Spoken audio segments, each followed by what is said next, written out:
many reasons why players would want to switch out their characters or retire them, as you will. Maybe you got bored with your character. Maybe your character's story arc is finalized. Maybe your character's personality, character, or goal doesn't exactly match up with the rest of the party. Or maybe you as a player have changed over time and maybe this character doesn't seem to represent where you are in life right now, causing that character's playstyle not to be preferable anymore for you. But is there any other way that's better to switch out a character than just killing it off? Yeah, there is, and I'm about to tell you.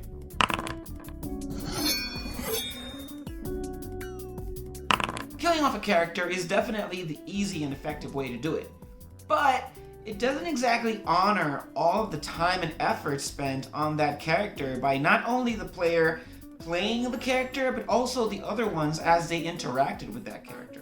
So in this video, my intention is to give you ideas on how you can phase out or retire characters without having to kill them. I'm also going to be referencing other media in which things like these happen, so you have a clear idea of how you can do it. So without further ado, let's get right into it. But before we begin, all of the ideas that I'm going to share with you guys have a lot of narrative implications, or could have a lot of narrative implications. So as you listen to the ideas and the things that I'm going to bring you, think about how the story could possibly be affected by the changes that you're doing to the character. Now I'll begin with the content. The first way that I'm going to recommend you guys retire a character is by giving the character new responsibilities. Maybe the character becomes a parent, or maybe the character's town gets attacked by something and the character wants to be involved in the reconstruction efforts.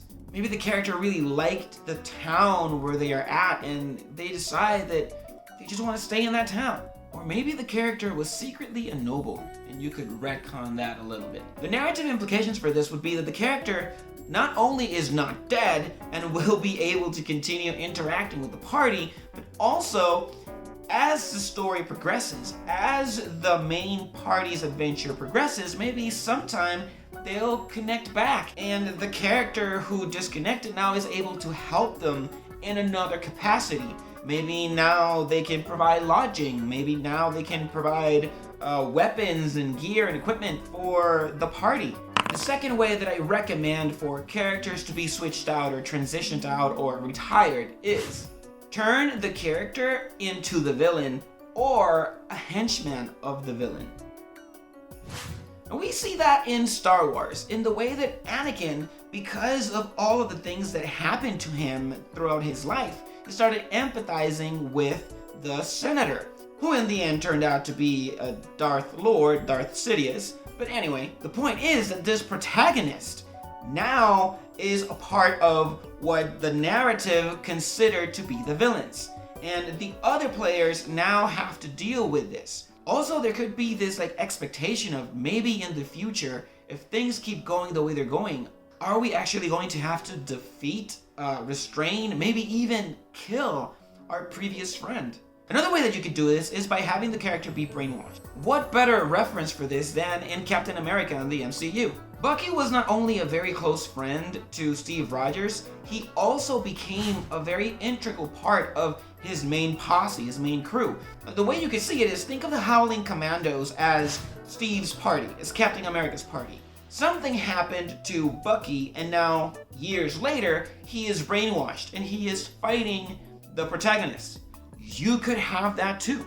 Another way that you could do this whole transitioning the character into a villain is by turning the character in some sort of monstrous version of itself. And I think of the movie District 9, in which the character didn't necessarily become a villain, but the world's perspective of the character did make him into a villain. The third way in which I recommend that you transition out a character or retire a character is by turning the character into something else. And this immediately makes me think of two ways in which you could do this. You can turn the character into a different creature, or you can turn the character into a different thing. If you're going to turn the character into a different creature, it really makes me think of Brave. If you think of Disney's Brave, the main character Merida had her mother turn into a bear. Now, the bear still retained the mental capacities of the mother. She also kept all of her social skills. The issue was that she didn't have the body of a human that would have allowed her to talk to her daughter. Also, because she was now transformed into a creature, she was being hunted by the people around her. And now it was the responsibility of the characters, in this case Merida, to try to find a way to turn her mother back into her normal self before she went full beast mode, which is something that you could definitely use. And when I'm thinking about transforming the character into something else, I go back to the show Dave the Barbarian. It's a very old show from Disney Channel, and in this show you had a character who was Dave, who was a barbarian, but he had a magical talking sword.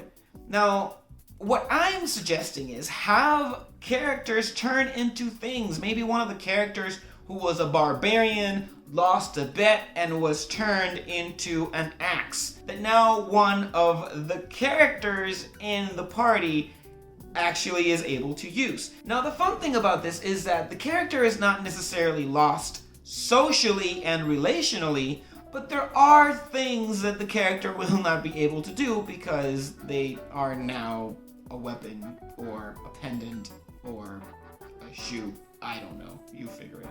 It also allows the transformed character to still be able to engage with the rest of the characters and be maybe the comedic relief or even share wisdom, being a sword or being a dagger or any of the things that I previously mentioned. And number 4.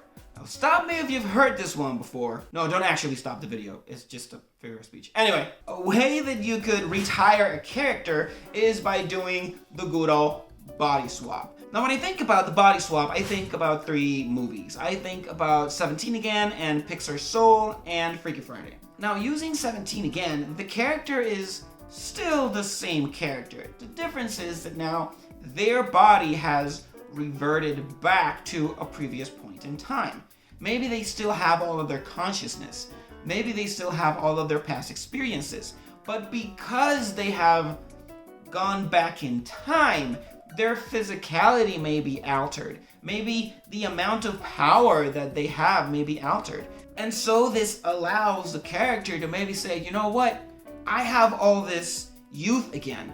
So maybe I'm going to focus on doing all of the acrobatics that I didn't do before. And maybe now the character decides to become sort of a roguish character. Or maybe the character was just a hulking brute and now decides, I've done the brawn thing, now I want to do the brain thing, and actually tries to focus on increasing their intellect. Now, when I'm thinking of Pixar's Soul, I'm thinking maybe the character had their soul swapped or their spirit swapped with someone else. Maybe now they have a completely different body. They have a completely different energy inside of them. Let's say, for example, that the character used to be a halfling, and now the character's soul is sent into a giant towering orc. This is going to be so interesting because there's this whole spatial awareness thing that gets in the way, and also maybe this halfling was very dexterous in getting everywhere. It was like a rogue character, and now the orc is a monk. So they have to learn how to deal with this new body that they have.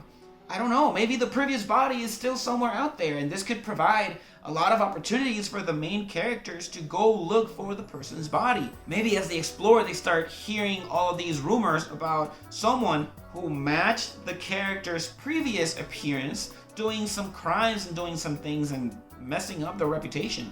Or maybe improving their reputation. Who knows?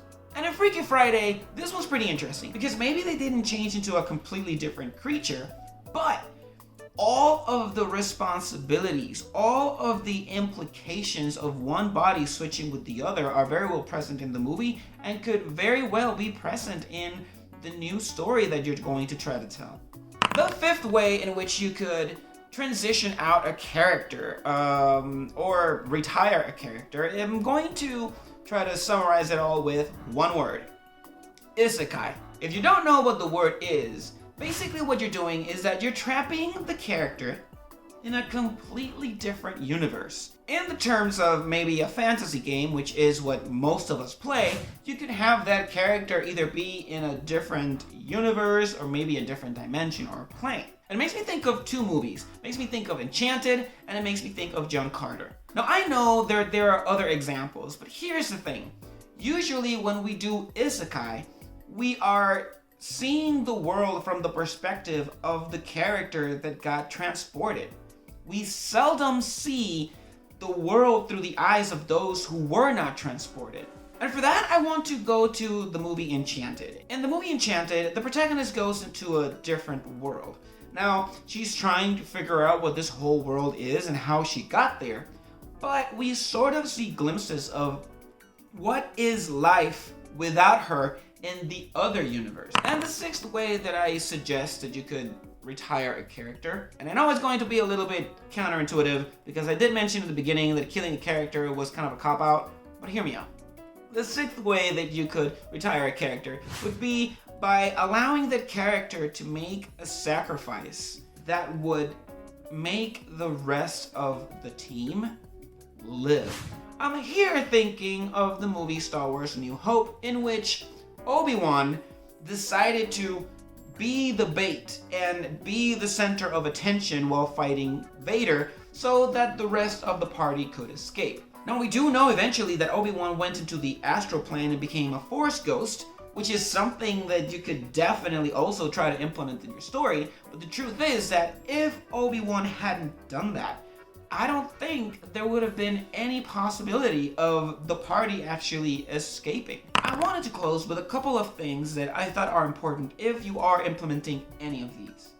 The first one is that all of these ways of retiring a character require a lot of very intricate planning in order to be able to be implemented well. You don't want them to just happen one day because you don't want it to feel rushed. You want to make sure that you have as many loose ends tied as you possibly could, because if you do this wrong, not only could you affect the narrative in a very negative way, the players could also sort of resent the way that you handled their character. Now, it's true that maybe the players are not going to use their character anymore, but they did put a lot of effort. They did spend a lot of time trying to theory craft and build this character and expressing this character's vision and personality into this world. If you just do it out of a whim, it may disrespect all of the effort and the experiences that they had at the table. Another thing that's very important in this is that you may or may not, depending on how the story is going, tell the rest of the players what is going to happen. If you keep it a secret, it could be used to surprise everybody, but also if you tell them that's going to happen, and this is a very important thing, you could potentially prevent the players from preventing whatever it is you try to do. Maybe you don't tell them because you want it to be a surprise, but as it turns out, they didn't really know where you were going with this, so they completely stopped your transitioning out of a character. And now you have yourself that's frustrated because your plan didn't come through. You have your players frustrated because they only saw you trying to completely eliminate one of their player characters. And the character who wants to do the retiring of the character could also be frustrated because, darn it, I really wanted to play that fairy. The second important note for you guys to consider is that I really don't suggest you start this character from level 1. That would be punishing the player for wanting to try something else. If the rest of the characters in the party are already in a higher level, why are you going to return this character down to level 1? Not only is it going to be a hindrance to the other characters in the party because they're going to have to basically carry this new character around, it's also going to make this new character very, very inadequate for whatever content you're going to try to put the rest of the party through. Or, even worse, you could match all of the content to this level 1 character while the other ones are in a higher level, and they're basically going to eradicate everything, which has a lot of negative narrative implications. I hope I said that right. it has a lot of negative narrative implications. I said it right this time. And the third important note that I have for you guys, if you're going to implement this whole transitioning out, if you're talking about transitioning or retiring characters out, and more than 2 players want to change their characters, maybe it doesn't have to end that way, but it may be that more than one of your players is not necessarily having fun with the current situation or with the way that their characters are meeting up the challenges that you throw at them. Maybe you could even have a conversation with them and ask if there's anything that needs to change in the way that you deliver this experience for them. Now, what do you think? Did you agree or disagree? Did I miss any way of transitioning out of characters? Have you tried any of these, or do you think that they are so good that you might actually try one of them or many of them in your next session? Let me know in the comment section below. Also, I want to make sure that I take this time to tell you that, hey, if you like this kind of content and you like where the channel is going, make sure that you subscribe to the channel, like the video, share the video with anyone who you think might like it, and click on the notification bell icon so you can stay up to date with the news and updates that I'm going to be posting. There's a new Marvel Multiverse tabletop RPG coming soon, and I'm definitely going to cover all the information I can about that. But anyway, as I say, and I really do feel from the bottom of my heart, have a great day, you guys, and peace out.